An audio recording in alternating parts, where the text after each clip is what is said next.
தனக்கு ஏத்த நிலத்துல இருந்தா எப்படி வளருமோ அப்படி ஒரு மனுஷனுக்கு இணைக்கப்பட வேண்டிய இடத்துல இணைக்கப்பட்டால் அவனுடைய வளர்ச்சியும் பசுமையாய்.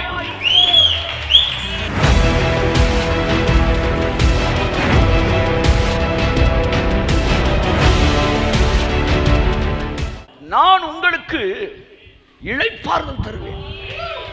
நீ ஒன்னும் யோசிக்காத. உலகத்துல பெரிய வேலை மேனுவல் ஒர்க் இல்ல, மென்டல் ஒர்க் தான். டீச்சர்ஸ் ஏன் டயர்ட் ஆகுறாங்க சொல்லுங்க? மம்புட்டி எடுத்து வெட்டுறாங்களா? ஏன் சாயந்தரம் ரொம்ப டயர்ட் ஆகுறாங்க? ஃபேனுக்குள்ள உட்காந்து என்ன tired? 2 hours mental work is equal to 8 hours manual work. 8 மணி நேரம் மம்புட்டி பிடிச்சி வேலை பார்க்கறவங்க விட 2 மணி நேரம் யோசிச்சவன் டயர்ட் ஆயிடுவானோ. இப்ப தெரியுதா நீங்க ஏன் டயர்ட் ஆகுறீங்க? எல்லாரும் யோசிச்சா டயர்ட் ஆயிருவீங்க.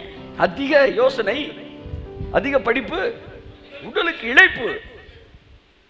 அப்ப ரெஸ்ட்ல இருக்கான் பாருங்களேன், அவன் நல்ல தல தல தலன்னு அப்படியே நீங்க தக்காளி மாதிரி, ஆமா ஃப்ரிட்ஜில் வச்ச ஆப்பிள் மாதிரி இருப்பீங்க.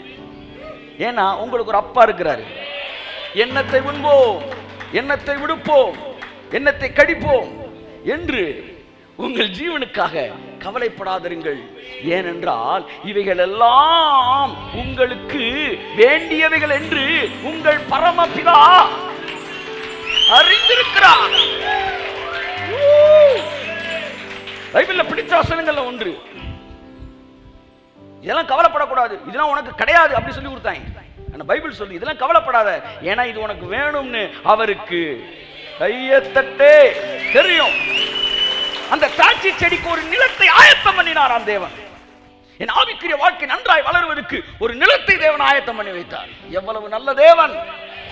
ஒரு நல்ல தோட்டக்காரனை ஆயத்தம் பண்ணார், நல்ல நிலத்தை ஆயத்தம் பண்ணார். அவர் தெரியும், பைபிள் ஒரு வசனம் சொல்லுது, அவன் தனக்கேற்ற நிலத்தில் முளைத்த மரத்தை போல பசுமையாய் வளர்ந்தான். துன்மார்க்கன் எப்படி வளர்ந்தான்னு சொல்ல வர்றாருன்னா, சங்கீதக்காரன் அவனை எப்படி கம்பேர் பண்ணி சொல்றான்னா, ஒரு மரம் தனக்கு ஏத்த நிலத்துல போனா எப்படி வளருமோ அப்படி வளர்ந்தாயாமே அப்படின்றான். எப்படி கம்பேரிசன் பாருங்க.